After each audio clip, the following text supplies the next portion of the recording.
O motor do carro parou bem no meio da caatinga, quando o sol do meio-dia de março transformava tudo em brasa. Meu filho Cícero desceu, fingiu mexer no capô por uns minutos e depois voltou com aquela cara que eu conhecia desde pequeno. A mesma de quando mentia sobre nota na escola. "Mãe, a senhora vai ter que descer aqui. Alguém vem buscar a senhora depois." No Brasil de 2010, celular ainda era coisa cara no interior. E ali não tinha sinal mesmo. Quando vi a poeira do carro dele sumindo na estrada de terra, entendi que meu próprio sangue tinha me jogado para morrer no sertão. Só que Cícero não sabia de uma coisa. Eu era Antônia Pereira dos Santos, e toda aquela terra seca até onde a vista alcançava tinha meu nome no cartório. Você já olhou nos olhos de quem te deu a vida e viu sua própria morte refletida ali? Eu vi. E posso te garantir uma coisa. Não existe dor maior que descobrir que seu próprio filho quer te enterrar viva para ficar com sua herança. Mas sabe o que é pior ainda? Descobrir que você criou um assassino e deu todas as ferramentas para ele te matar. Meu nome é Antônia Pereira dos Santos. Tenho 70 anos hoje, em 2025. Mas minha história de vingança começou quando eu tinha 55, lá em 2010. Foi o ano que meu mundo virou de cabeça para baixo, quando entendi que tinha criado uma cobra no peito e alimentado ela com meu próprio leite. Deixa eu te contar uma coisa. No sertão de Pernambuco, a gente aprende desde cedo que a terra não perdoa fraqueza. O sol de março derrete até pedra, e quem não tem água morre em questão de horas. Meu filho Cícero sabia disso melhor que ninguém. Por isso ele me escolheu aquele dia, aquela hora, aquele lugar. Ele queria que eu sumisse devagar, que o desespero me corroesse por dentro antes da sede me levar. Só que tem uma coisa que ele não sabia. Toda aquela imensidão de caatinga onde ele me abandonou. Cada palmo daquela terra tinha meu nome nos documentos. Cada açude seco, cada cerca derrubada, cada trilha de gado. Tudo meu. E eu conhecia cada vaqueiro, cada caseiro, cada cabra que pastava por ali. Cícero acabara de jogar a rainha no próprio tabuleiro dela. Mas vamos com calma, porque essa história precisa ser contada direito. Precisa que você entenda como uma mãe vira predadora, como o amor se transforma em sede de vingança. Precisa que você sinta na pele o calor daquele meio-dia, quando descobri que meu menino tinha coração de pedra. Feche os olhos. Imagine o barulho do motor sumindo na distância. O silêncio da caatinga batendo na sua cara como um murro. O cheiro de terra seca misturado com medo. Foi assim que começou minha transformação de Antônia, a mãe bobinha, para Dona Antônia, a mulher que ninguém mais ia subestimar. Para entender minha vingança, você precisa conhecer a mulher que eu fingia ser. Durante 55 anos, construí uma persona perfeita. A viúva simples que dependia dos filhos para tudo. Antônia Pereira, a coitadinha que não sabia nem assinar o próprio nome direito, que pedia ajuda para ir ao banco, que deixava os meninos cuidarem de todos os papéis importantes. Morava numa casinha simples no centro de Petrolina, com meus 2 filhos já crescidos morando por perto. Cícero, o mais velho, tinha 35 anos e trabalhava como representante comercial. Sempre se achou o esperto da família, o que entendia de negócios. A mulher dele, Maria José, era dessas que vivem suspirando pelos cantos, sonhando com uma vida melhor que nunca chega. Minha rotina era simples. Missa de domingo na igreja do Sagrado Coração, fazer compras no mercadinho do Seu Joaquim, onde todo mundo me conhecia como Dona Antônia, aquela velhinha simpática. Nas tardes, ficava na varanda conversando com as vizinhas sobre novela da Globo e fofocas da cidade. Uma vida comum, sem luxos nem sobressaltos. Cícero sempre foi atencioso, não vou negar. Me levava no médico quando precisava, ajudava com as contas, resolvia qualquer problema que aparecia. Deixa comigo, mãe. A senhora não precisa se preocupar com essas coisas. E eu deixava mesmo. Fingia que não entendia nada de documentos nem contratos. O que ninguém sabia é que eu tinha aprendido a ler e escrever sozinha, aos 20 anos, depois que meu marido morreu e descobri que dependência mata mais rápido que cobra. Estudei em casa com livros emprestados da biblioteca municipal, decorando cada letra como se fosse oração. Mas guardei esse segredo como se fosse ouro. A verdade é que eu era dona de terras que se espalhavam por 3 municípios. Herança do meu pai, compras estratégicas que fiz ao longo dos anos, sempre no meu nome. Sempre em documentos que eu mesma assinalei. Mas fingia que aquilo tudo era coisa do falecido, que eu não entendia nada daquelas complicações de cartório. Meus filhos achavam que eu sobrevivia da pensão do INSS e de umas economias que o pai tinha deixado. Não faziam ideia de que eu recebia arrendamento de dezenas de propriedades, que tinha conta em banco que eles nem sonhavam existir. Para eles, eu era só a mãe que precisava de proteção. Maria José sempre insinuava que eu era um peso para Cícero.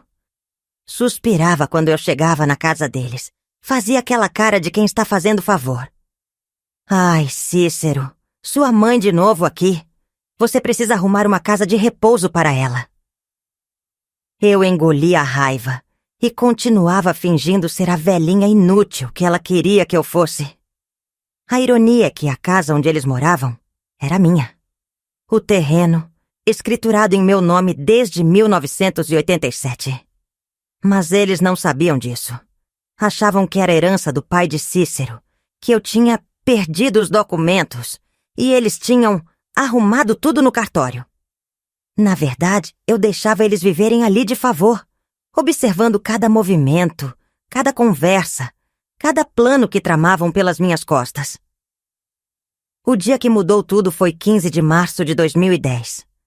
Lembro da data porque era aniversário de morte do meu marido. E eu sempre visitava o cemitério nesse dia. Cícero se ofereceu para me levar, como sempre fazia. Conversamos sobre coisas banais durante o trajeto.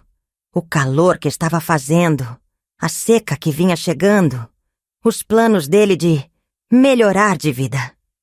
No cemitério, enquanto eu rezava no túmulo, ele ficou no carro falando no celular.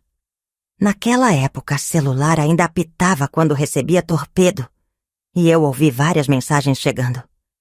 Quando voltei, ele estava tenso, suando mais que o normal. Vamos embora logo, mãe. Está muito quente aqui. Foi no caminho de volta que tudo desandou.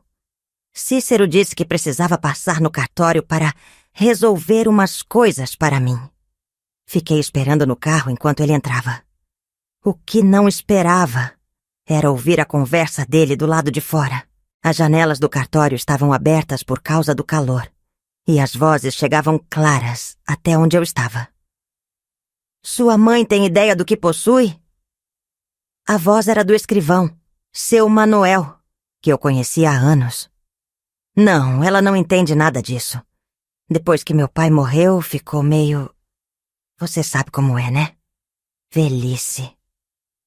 A mentira saiu da boca do meu filho como se fosse verdade absoluta. Rapaz, mas são mais de 5.000 hectares espalhados por aí. Só em Petrolina são 1.200. E tem umas empresas interessadas em comprar terra aqui para colocar catavento, energia eólica. Estão pagando bem. Senti meu mundo virar de cabeça para baixo. 5.000 hectares? Eu sabia que tinha terras, mas nunca soube que eram tantas assim. Meu pai tinha me deixado mais do que eu imaginava. E ao longo dos anos, sem perceber, eu tinha virado uma espécie de latifundiária. E como é que eu faço para acelerar as coisas? A pergunta de Cícero foi como punhal no peito. Olha, legalmente você só herda depois que ela morrer. Mas se ela fizer uma procuração te dando poder total, aí você pode negociar as terras como se fosse dono. E se ela não quiser assinar? Aí você vai ter que esperar a natureza fazer o trabalho dela. O silêncio que seguiu foi o mais alto que já escutei na vida. Meu próprio filho estava planejando minha morte. Não de forma direta, mas contando com ela, esperando por ela. Talvez até ajudando ela a chegar mais rápido. Quando ele voltou para o carro, eu estava em estado de choque. Mas já tinha aprendido ao longo da vida a esconder sentimentos como se esconde dinheiro. Bem fundo, onde ninguém pode ver. Sorri para ele como sempre fazia. E aí, meu filho, resolveu os problemas da sua mãe? Resolvi sim, mãe. A senhora não precisa se preocupar com nada. Durante todo o caminho de volta, minha mente funcionava como máquina de calcular. Quantas vezes Cícero tinha mentido para mim? Quantas vezes tinha fingido cuidar dos meus interesses enquanto cuidava dos dele? E Maria José, será que sabia de tudo? Chegando em casa, me tranquei no quarto e chorei como não chorava desde o dia que enterrei meu marido. Mas as lágrimas duraram pouco. Logo veio a raiva, quente como o sol do sertão. E com a raiva veio algo que eu não sentia há muito tempo. Vontade de lutar. Naquela noite, tomei uma decisão que mudaria tudo. Ia descobrir exatamente o que possuía, quem mais estava envolvido nessa traição. E, principalmente, ia ensinar para meu filho que subestimar uma mulher do sertão é o mesmo que brincar com fogo na seca. A partir daquele momento, Antônia, a velhinha indefesa, começou a morrer. E no lugar dela, estava nascendo alguém muito mais perigosa. Na manhã seguinte, acordei com a mente mais clara que havia tido em anos. Primeira coisa que fiz foi ligar para Dona Conceição, minha vizinha, e inventar que ia passar uns dias na casa da minha irmã em Juazeiro. Qualquer coisa, Cícero sabe onde me encontrar. Menti. Na verdade, ia começar a investigação mais importante da minha vida. Primeiro parei no Banco do Brasil, onde tinha uma conta que ninguém da família conhecia. Pedi ao gerente, seu Ricardo, para imprimir todo o histórico dos últimos 5 anos. Queria entender exatamente de onde vinha meu dinheiro. Mesa. Quase caí da cadeira. Não eram 5.000 hectares como ele tinha falado para Cícero. Eram mais de 7.000, espalhados entre Petrolina, Juazeiro, Sobradinho e até um pedaço em Paulo Afonso. Como é que eu não sabia disso tudo? Perguntei, fingindo surpresa. A senhora herdou do seu pai, do seu avô, comprou algumas partes ao longo dos anos. Mas como nunca mexeu com nada, foi acumulando.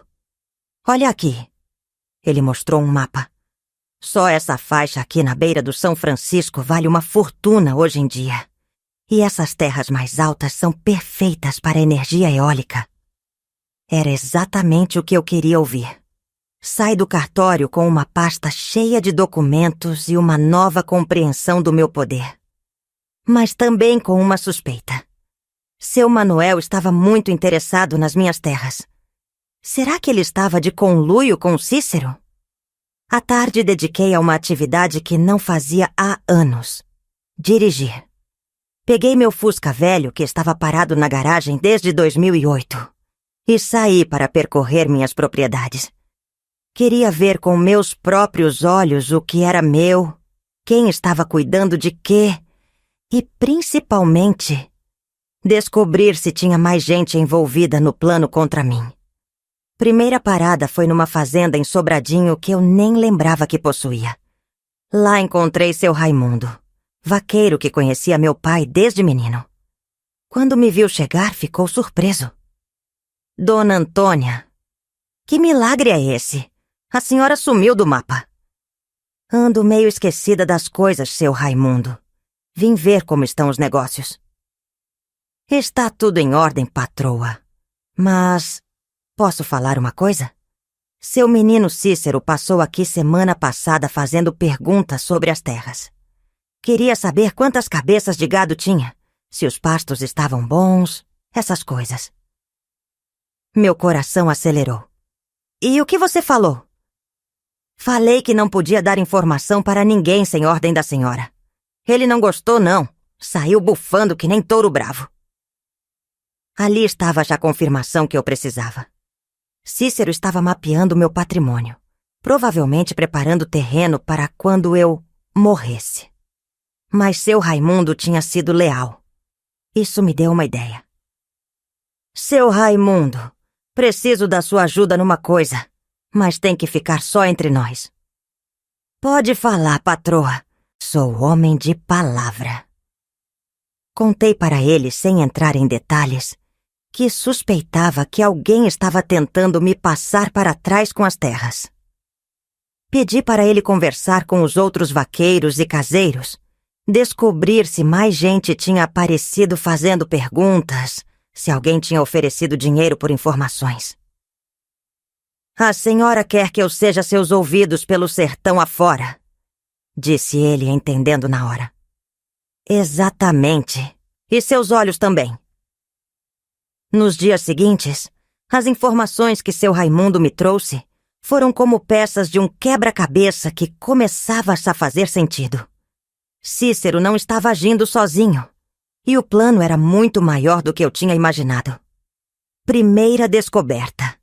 Maria José tinha ido ao banco onde Cícero trabalhava. Ele era representante de uma cooperativa de crédito, para tentar descobrir se eu tinha contas em outros lugares. Fingiu que estava preocupada com a sogra e queria ajudar a organizar a vida financeira dela. O gerente, por sorte, não deu informação nenhuma, mas Maria José não desistiu.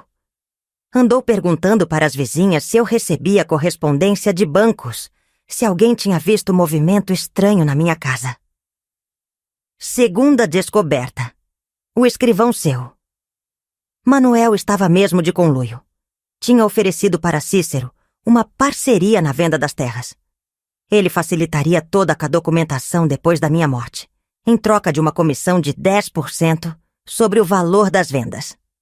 Com 7.000 hectares valendo uma fortuna, isso daria milhões para ele.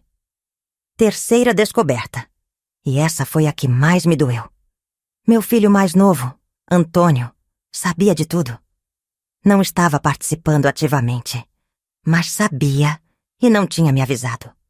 Quando seu Raimundo perguntou discretamente para um primo dele, que trabalhava na oficina onde Antônio levava o carro, descobriu que os dois irmãos tinham conversado sobre dividir a herança da mãe e acelerar as coisas porque ela estava ficando meio caduca.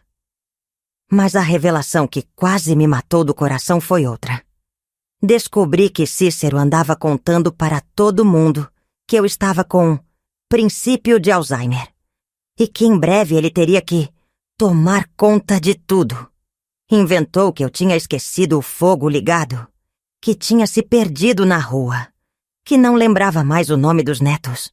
Tudo mentira. Mas ele estava plantando a semente para justificar minha incapacidade quando chegasse a hora de tomar minhas terras. O pior era ver como as pessoas tinham comprado a história. Dona Conceição, minha vizinha, chegou até a sugerir que eu procurasse ajuda médica. Antônia, você anda meio esquecida mesmo. Ontem você me perguntou 2 vezes que horas eram. Mentira deslavada. Eu nunca tinha feito isso. Mas Cícero tinha pedido para ela ficar de olho em mim e ela estava inventando sintomas que não existiam. Foi aí que entendi a genialidade perversa do plano. Eles não iam me matar de forma direta. Iam me declarar louca, incapaz, me internar numa casa de repouso ou me isolar de tal forma que eu não conseguiria reagir quando eles tomassem tudo de mim. Era um assassinato lento, legal, social. Mas tinha uma coisa que eles não contavam. Eu estava lúcida como sempre, e agora sabia exatamente contra o que estava lutando. Mais que isso, eu tinha recursos que eles nem sonhavam, uma rede de aliados que eles desconheciam, e, principalmente, conhecimento íntimo do terreno onde a batalha ia ser travada. Durante 2 semanas continuei fingindo ser a Antônia bobinha de sempre. Ia na casa de Cícero para almoçar no domingo. Conversava com Maria José sobre receitas e novelas. Perguntava sobre os netos como se fosse uma avó comum. Mas cada visita era uma missão de espionagem. Descobri que eles já tinham escolhido a casa de repouso, onde me internariam. Um lugar em Recife, longe de todos os meus conhecidos, onde eu ficaria isolada até morrer, naturalmente. Descobri que já tinham conversado com um advogado sobre tutela por incapacidade. Descobri que Maria José já tinha até escolhido que móveis da minha casa ela queria ficar. Mas a descoberta mais importante foi acidental. Mexendo na gaveta da cômoda do quarto de visitas, onde eu sempre deixava minha bolsa quando ia almoçar lá, encontrei um papel com letra de Maria José. Uma lista de todas as minhas supostas propriedades, com valores estimados ao lado. No final estava escrito: total estimado 15 milhões. 15 milhões. Era muito mais do que até eu imaginava que tinha. E eles sabiam disso antes de mim. Naquela noite, sozinha na minha casa, olhei no espelho e vi uma mulher diferente me encarando de volta. Durante 55 anos, eu tinha sido Antônia, a que obedecia, a que se adaptava, a que aceitava. Mas aquela Antônia tinha morrido no momento em que ouvi meu filho planejando minha morte no cartório. A mulher no espelho tinha olhos duros, boca firme e uma expressão que eu não reconhecia. Era sede de vingança. Pela primeira vez na vida, eu não queria perdoar. Não queria compreender. Não queria ser a mãe boazinha que perdoa tudo pelos filhos. Queria justiça. E se a justiça não viesse por bem, eu ia fazer ela vir por mal. Comecei a planejar metodicamente. Primeira coisa, parar de fingir fraqueza e começar a mostrar força, mas de forma calculada. Não podia revelar de uma vez que sabia de tudo, porque isso daria tempo para eles se reorganizarem. Tinha que ser como caçada no sertão. Paciência, estratégia e o golpe certeiro na hora certa. Liguei para um advogado em Salvador, Dr. Edmundo, que não conhecia ninguém da família. Marquei uma consulta e fui até lá de ônibus para ninguém me ver. Expliquei minha situação sem entrar em detalhes sobre o plano de vingança. Disse apenas que queria proteger meu patrimônio de pessoas mal intencionadas. Dr. Edmundo me orientou sobre várias possibilidades legais. Podia fazer um testamento blindado. Podia criar uma fundação. Podia até mesmo vender tudo e deixar os filhos sem herança nenhuma. Mas o que mais me interessou foi quando ele falou sobre reversão de doações por ingratidão. Dona Antônia, se a senhora pode provar que seus filhos agiram contra a senhora de forma grave, pode reverter qualquer doação ou adiantamento de herança que tenha feito. E mais, pode deserdá-los completamente. Era exatamente o que eu precisava ouvir. Mas antes de usar a lei, eu queria usar algo mais poderoso. A própria armadilha que eles tinham preparado para mim. Voltei para Petrolina com um plano formado na cabeça. Ia dar para Cícero exatamente o que ele queria. Uma mãe aparentemente frágil, confusa, pronta para ser manipulada. Mas dessa vez, eu seria a puppeteer, controlando os cordões. Primeira fase. Começar a esquecer coisas de propósito. Fazer Cícero acreditar que o plano dele estava funcionando, que eu realmente estava ficando caduca. Isso baixaria a guarda dele e me daria acesso a mais informações sobre como e quando eles pretendiam agir. Segunda fase. Usar minha rede de vaqueiros e caseiros para criar situações que expusessem a verdadeira natureza dos meus filhos. Queria que a comunidade toda visse quem eles realmente eram, antes de eu aplicar o golpe final. Terceira fase. No momento certo, quando eles achassem que já tinham ganhado, eu ia me revelar. E não seria só para eles. Seria em público, na frente de toda a Petrolina, para que ninguém mais duvidasse de quem era Antônia Pereira dos Santos. Comecei no dia seguinte. Cheguei na casa de Cícero fingindo estar confusa, dizendo que tinha esquecido onde tinha guardado uns documentos importantes. Maria José e ele trocaram aquele olhar que eu já conhecia. O olhar de quem está vendo a presa cair na armadilha. Não se preocupe, mãe, disse Cícero com falsa paciência. A gente ajuda a senhora a ir a procurar. É melhor mesmo a senhora deixar tudo com Cícero, completou Maria José. Então resolvi aplicar essa sabedoria no meu plano. Ia deixar Cícero e Maria José se afogarem na própria ganância, gota por gota. A primeira jogada foi sutil. Comecei a esquecer de pagar algumas contas básicas, luz, telefone, água. Não o suficiente para ser cortado, mas o bastante para Cícero notar e se oferecer para ajudar a organizar as finanças da mãe. Era exatamente isso que eu queria. Mãe, a senhora esqueceu de pagar a conta de luz de novo, disse ele numa tarde de abril, segurando a segunda via que tinha chegado pelo correio. Esqueci mesmo, meu filho. Ando com a cabeça tão ruim. Suspirei, fazendo a voz tremer um pouquinho.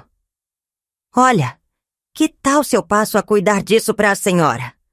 Posso pegar todas as contas e pagar direto da minha conta, e depois a senhora me repõe. Maria José, que estava do lado, completou a armadilha. É melhor mesmo, sogra. A senhora pode até esquecer e ficar sem luz em casa. Aceitei a proposta fingindo alívio. Ai, que bom, meu filho. Vocês cuidam tão bem de mim. Por dentro eu sorria, porque agora eles iam ter acesso aos meus gastos mensais. Iam ver exatamente quanto eu recebia de aposentadoria. E iam se sentir no controle da situação. O que eles não sabiam é que eu tinha redirecionado todas as contas importantes para uma caixa postal em Juazeiro, que tinha aberto no nome de uma sobrinha distante. As contas que deixei chegar em casa eram só as básicas: luz, telefone, água. Tudo calculado para dar a impressão de que eu vivia só da aposentadoria. Em 2 semanas, Cícero já tinha assumido o controle total das minhas finanças. Chegava todo orgulhoso para me mostrar como estava organizando tudo, como se fosse fazer um favor imenso. Olha aqui, mãe, consegui negociar um desconto na conta de telefone. E essa conta de supermercado estava muito alta. Tem que economizar mais. Era hilário ver ele tentando controlar um orçamento que nem de longe representava a minha situação real. Enquanto isso, nas minhas contas secretas, eu recebia mensalmente mais de 15 mil reais só de arrendamentos e royalties. Mas para ele, eu era uma velhinha que lutava para pagar uma conta de luz de 50 reais. Ao mesmo tempo, comecei a plantar sementes de informação falsa. Inventei que estava preocupada com os papéis que o falecido marido tinha deixado, mas que não conseguia encontrar. Eram umas escrituras, umas coisas de terra, mas não sei onde guardei. Cícero quase babava quando ouvia essas conversas. A senhora lembra onde podem estar, mãe? Ah, meu filho, minha memória não está boa. Acho que podem estar numa pasta amarela, ou talvez numa caixa no guarda-roupa. Ou será que joguei fora sem querer?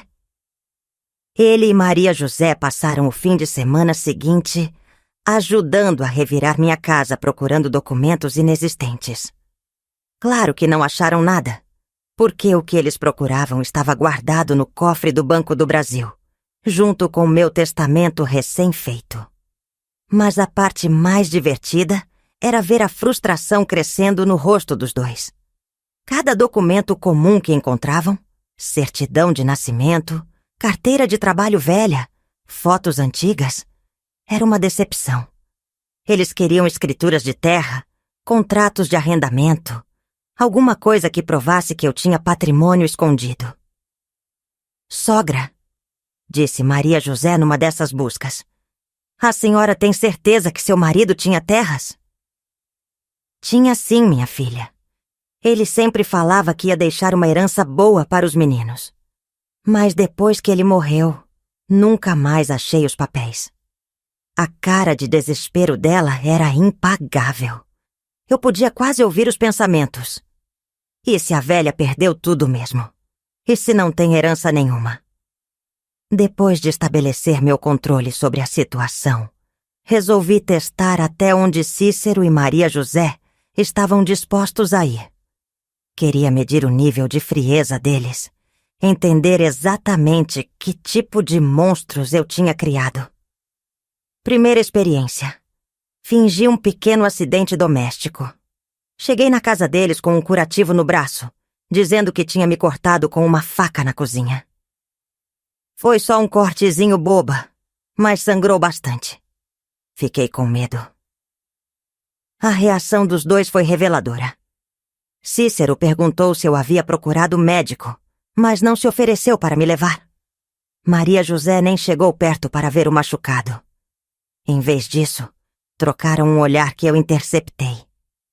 Era esperança. Esperança de que eu estivesse realmente ficando incapaz de cuidar de mim mesma. Mãe, a senhora tem que ter mais cuidado, disse Cícero. Na sua idade, qualquer acidente pode ser perigoso. É verdade, sogra, completou Maria José. Talvez seja a hora de pensar numa pessoa para cuidar da senhora. Ou, quem sabe, um lugar mais seguro? Ali estava, a primeira sugestão direta sobre me tirar de casa. Fingi não entender. Um lugar mais seguro? Mas minha casa é segura, minha filha. Ah, eu só estava pensando em voz alta. Esquece. Mas eu não esqueci. Gravei tudo. Segunda experiência, uma semana depois. Liguei para Cícero no meio da madrugada, fingindo estar confusa e assustada. Meu filho, tem alguém tentando entrar na minha casa. Estou ouvindo barulho na porta. Ele demorou quase 1 hora para chegar. 1 hora inteira. Quando chegou, estava visivelmente irritado, como se eu o tivesse incomodado. Mãe, não tem ninguém aqui. A senhora deve ter sonhado. Mas eu ouvi mesmo, meu filho. Olha, mãe, a senhora não pode ficar me ligando de madrugada por causa de qualquer barulho. Eu tenho que trabalhar amanhã. Maria José, que tinha vindo junto, foi ainda mais direta. Sogra, isso não é normal. Pessoa da sua idade ficar vendo coisa que não existe. Talvez seja a hora de procurar ajuda médica. A frieza dos dois me chocou. Uma mãe ligando de madrugada com medo, e eles preocupados era com o próprio sono. Mas também me deu informações valiosas. Eles já estavam prontos para me declarar louca oficialmente. Terceira experiência, a mais reveladora. Fingi um pequeno desmaio na casa deles, durante um almoço de domingo. Me deixei cair da cadeira devagar, fechei os olhos e fiquei imóvel por alguns segundos. O que eles fizeram? Cícero pegou o celular e ligou. Não para o SAMU, não para o hospital. Ligou para alguém e sussurrou. Acho que chegou a hora. Ela desmaiou aqui em casa. Fiquei gelada. Que hora? Hora de quê? Só podia ser a hora de me internar à força. Maria José foi checar se eu estava respirando, mas de uma forma mecânica, sem carinho nenhum. Era como se estivesse verificando o estado de um objeto, não de uma pessoa. Depois de uns 2 minutos, fingi que estava voltando a mim. O que aconteceu? Por que estou no chão? A senhora desmaiou, mãe. Vamos ter que te levar no médico. Não precisa não, meu filho. Já estou me sentindo melhor. Mas durante o resto do dia, percebi que eles estavam diferentes. Mais atentos, mais urgentes. Tinham telefones sussurrados que paravam quando eu chegava perto. Era como se meu desmaio tivesse acelerado algum cronograma que eles tinham na cabeça. Naquela noite, liguei para seu Raimundo e pedi para ele ficar de olho redobrado. Alguma coisa vai acontecer logo, avisei. Fique pronto para me ajudar. As coisas começaram a acelerar em maio. Cícero marcou uma consulta médica para mim, dizendo que era só para verificar se estava tudo bem, depois do desmaio. Mas quando chegamos no consultório, descobri que era com um geriatra especializado em demência. Dr. Severino era um homem de uns 60 anos, barba grisalha, óculos grossos.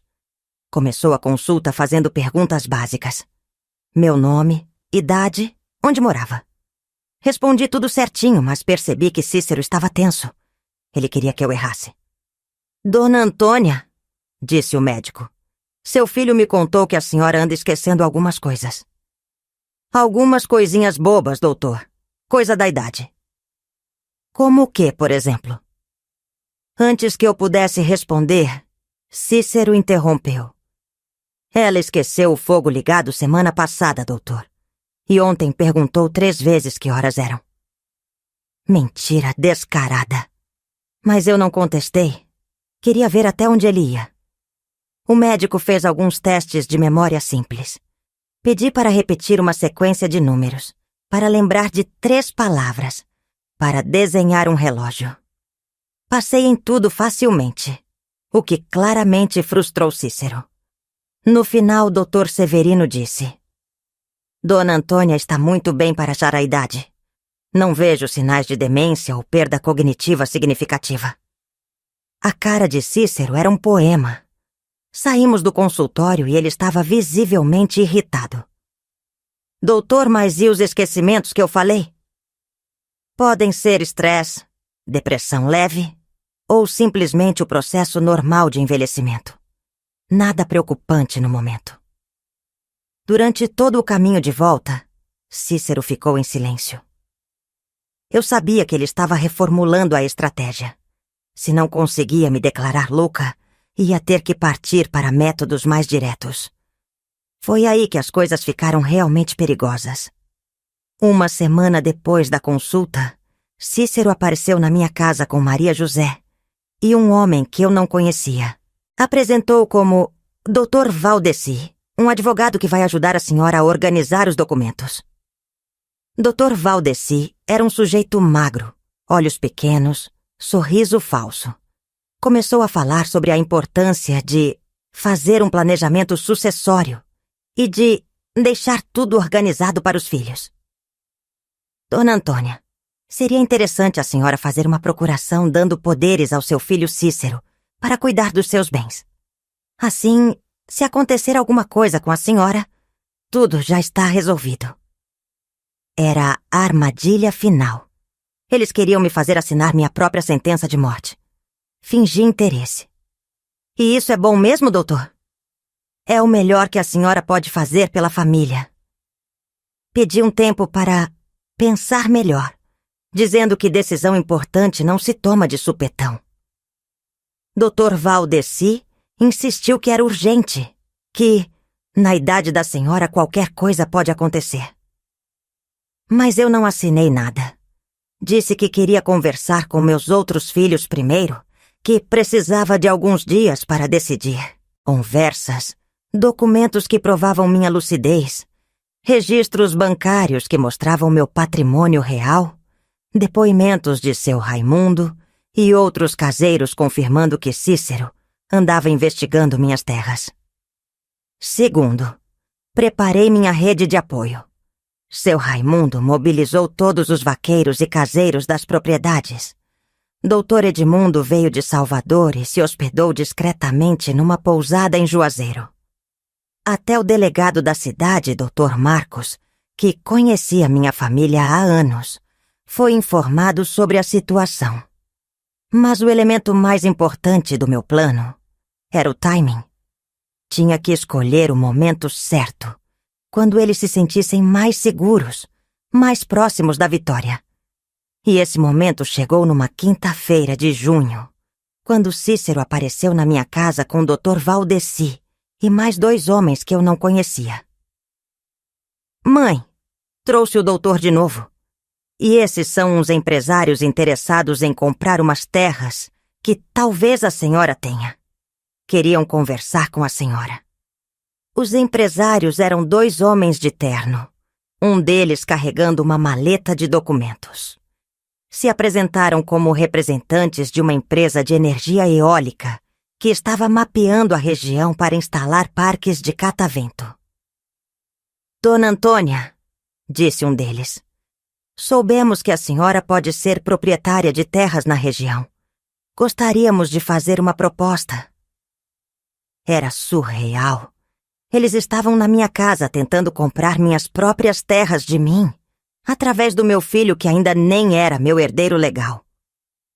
A audácia era impressionante. Cícero tentou conduzir a conversa. Minha mãe não entende muito dessas coisas. Ela me deu procuração para cuidar dos negócios dela. Mentira descarada. Eu nunca tinha assinado procuração nenhuma. Dr. Valdeci abriu a pasta e mostrou um documento. É isso aqui, Dona Antônia. A senhora só precisa assinar confirmando que autoriza seu filho a negociar em seu nome. Ali estava. O momento que eu estava esperando. Eles não queriam mais esperar minha morte natural. Queriam me forçar a assinar, ali mesmo, na minha própria casa, na frente de testemunhas que depois diriam que eu tinha concordado de livre vontade. Peguei o documento e fingi lê-lo com dificuldade. Está tudo muito confuso aqui, doutor. Pode me explicar melhor? Enquanto o Dr. Valdeci falava, eu acionei discretamente o gravador na bolsa. Cada palavra estava sendo registrada. E mais importante, meu celular estava programado para ligar automaticamente para Dr. Edmundo às 3 horas da tarde. Eram 2h50. É simples, Dona Antônia, explicou o Dr. Valdeci. A senhora assina aqui, autorizando Cícero a vender as terras. Os compradores pagam um bom preço e a senhora fica tranquila para o resto da vida. E se eu não quiser vender? O silêncio que se seguiu foi carregado de tensão. Os 5 homens na minha sala se entreolharam. Eu podia sentir a mudança no ar, como quando a juvento anuncia a tempestade. Mãe, disse Cícero, e pela primeira vez ouvi frieza real na voz dele. A senhora não tem escolha. Na sua idade, com os problemas de memória que tem, não pode mais tomar esse tipo de decisão sozinha. Que problemas de memória? Os que o doutor confirmou no exame. Dr. Severino disse que eu estava bem. Não, mãe. Ele disse que a senhora precisava de cuidados especiais. Mentira na cara dura. Mas era exatamente isso que eu precisava. Eles se contradizendo, se revelando, caindo na própria armadilha. Às 3 horas em ponto, meu celular tocou. Era Dr. Edmundo, como planejado. Atendi fingindo confusão. Alô? Quem é? Dona Antônia, aqui é Dr. Edmundo. Como combinamos, estou ligando para confirmar nosso encontro de hoje. Falei alto o suficiente para todos ouvirem. Que encontro, doutor? Não me lembro de encontro nenhum. Às 4 horas na delegacia, para registrar a ocorrência. A cara dos 5 homens na minha sala foi um espetáculo. Cícero tentou pegar o telefone da minha mão. Quem é, mãe? Que ocorrência? Mas eu já tinha desligado. E agora olhava para cada um deles com uma expressão que eles nunca tinham visto antes. A expressão de uma mulher que não tinha mais medo de nada. Que ocorrência é essa, mãe? Repetiu Cícero, agora com voz trêmula. A ocorrência que vou registrar contra vocês por tentativa de estelionato, extorsão e fraude. Minha voz saiu firme, clara, sem nenhum traço da velhinha confusa que eu tinha fingido ser por meses. Foi aí que eles perceberam que tinham caído numa armadilha e que a caçadora não era presa, era predadora. O silêncio na minha sala durou uns 10 segundos que pareceram uma eternidade. 5 homens me encarando, tentando processar o que acabavam de ouvir. Eu, sentada na minha poltrona favorita, os observando como uma águia observa roedores no chão do sertão. Cícero foi o primeiro a tentar se recuperar. Mãe, a senhora está confusa. Nós só estamos tentando ajudar. Confusa? Levantei da poltrona e fui até a estante. Peguei uma pasta que estava ali há meses, esperando esse momento. Confusa é quem acha que pode passar a perna numa mulher que sobreviveu 70 anos no sertão. Abri a pasta e comecei a tirar documentos. Aqui está a escritura da fazenda Santa Rita, 1.200 hectares em Petrolina. Aqui, a fazenda São José, 800 hectares em Sobradinho. Aqui, as terras da beira do São Francisco, 2.000 hectares entre Juazeiro e Paulo Afonso. A cada documento que eu mostrava, as caras ficavam mais brancas. Dr. Valdeci tentou se aproximar para ver os papéis, mas eu afastei. Não toque. Você não é advogado de verdade, é cúmplice de estelionato. Como a senhora sabe? Ele começou a perguntar, mas se calou quando percebeu que tinha se entregado. Como eu sei que você não é advogado? Porque advogado de verdade não tenta fazer cliente assinar procuração sem ler o que está assinando. E não tenta comprar terra de quem nem morreu ainda. Os 2 empresários começaram a se levantar, claramente querendo sair dali. Mas eu não tinha terminado. Sentem. Vocês também vão ouvir a parte de vocês nessa história. Maria José, que até então estava calada no canto, encontrou a voz. Sogra, a senhora não está entendendo. Nós só queremos o melhor para a senhora. O melhor para mim? Ri com uma gargalhada que saiu do fundo da alma. O melhor para mim era ter sido abandonada para morrer no meio da caatinga? Era ter meu próprio filho contando para todo mundo que eu estava louca?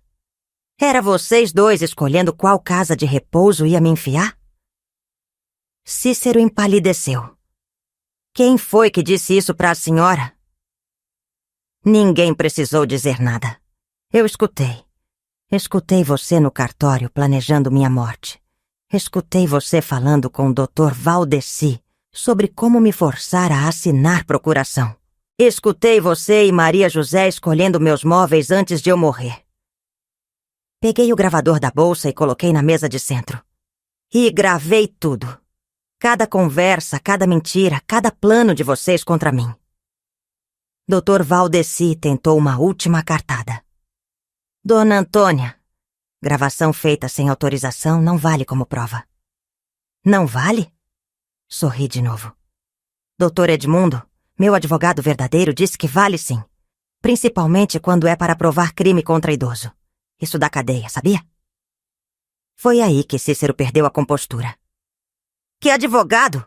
A senhora não conhece advogado nenhum. Não conheço? Peguei o telefone fixo e disquei um número que tinha decorado. Dr. Edmundo, pode vir agora. Eles estão todos aqui. 10 minutos depois, Dr. Edmundo chegou acompanhado de Dr. Marcos, o delegado. Também vieram 2 oficiais de justiça.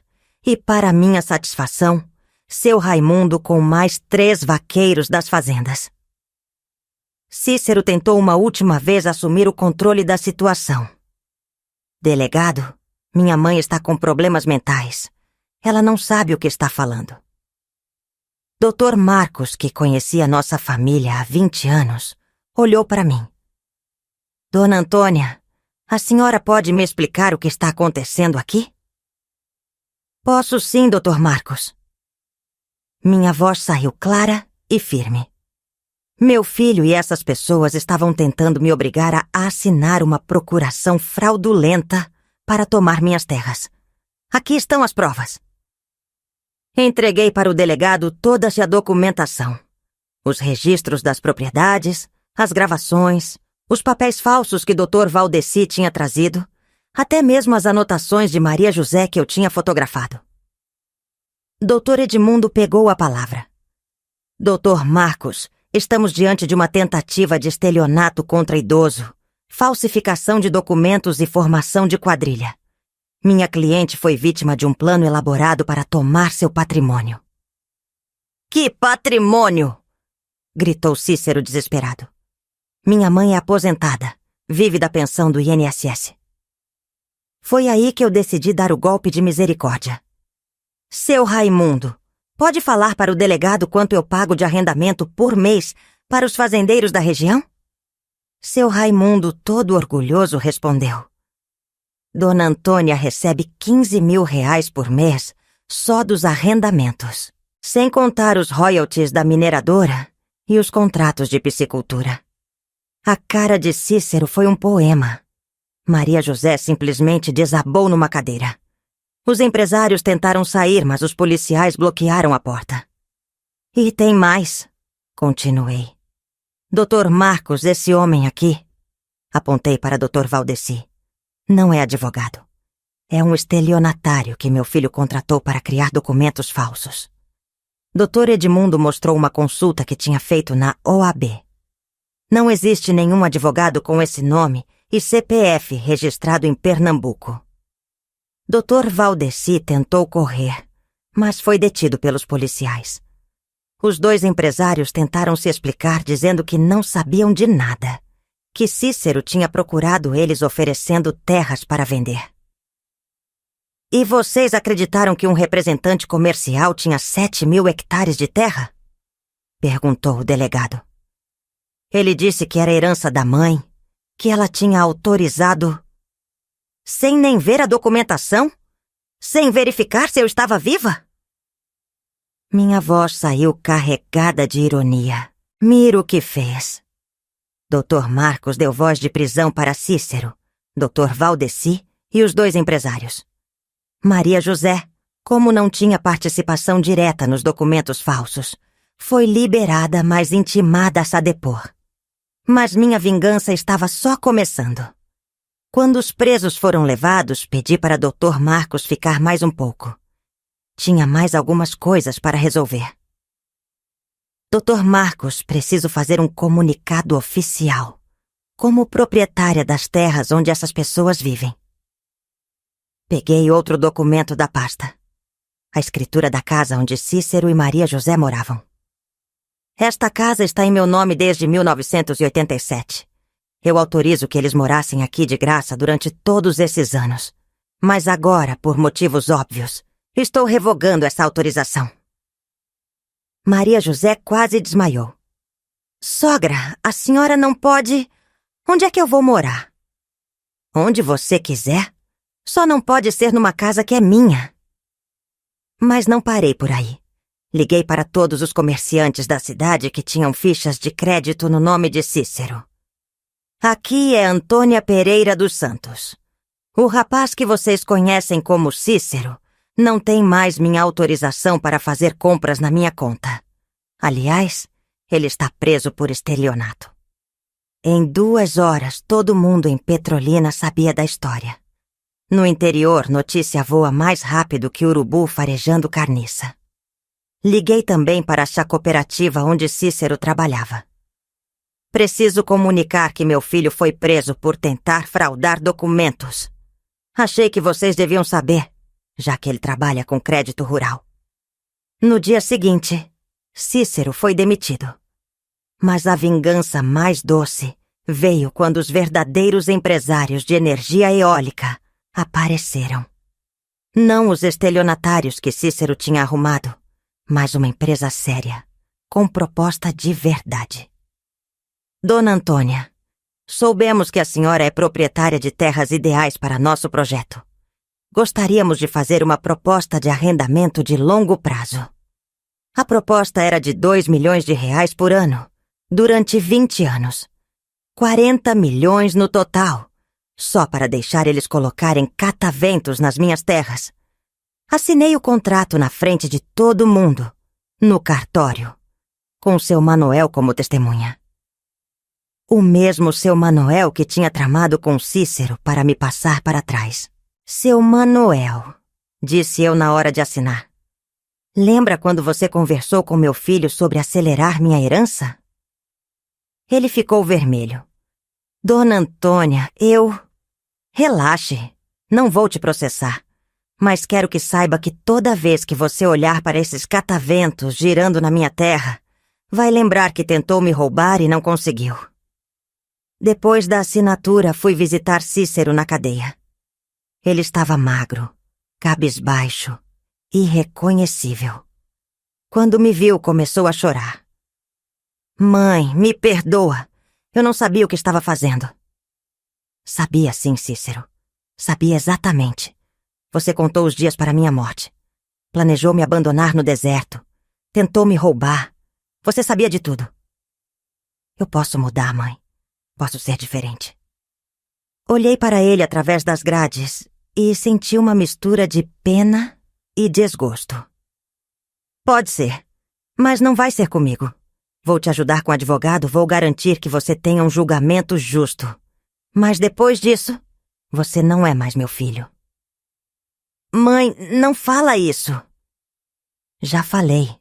O Cícero que eu criei morreu no dia que planejou me matar. Quem está aí é um estranho que não conheço. Saí da cadeia sem olhar para trás. Tinha mais uma coisa para fazer. Fui ao cartório e mudei meu testamento.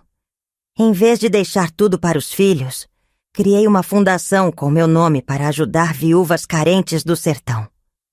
Toda a renda das terras, 40 milhões da energia eólica, tudo iria para mulheres que nem eu, que perderam os maridos cedo e tiveram que se virar sozinhas. Se meus filhos queriam herança, iam ter que trabalhar para conseguir. Como eu fiz a vida inteira. A ironia final da minha vingança foi deliciosa. Cícero, que queria acelerar minha morte para herdar mais rápido, garantiu que nunca herdaria nada. E as terras que ele tentou roubar se tornaram fonte de renda para centenas de mulheres que realmente precisavam. No sertão, a gente tem um ditado: quem planta vento, colhe tempestade. Meu filho plantou ganância e traição. Colheu exatamente o que merecia.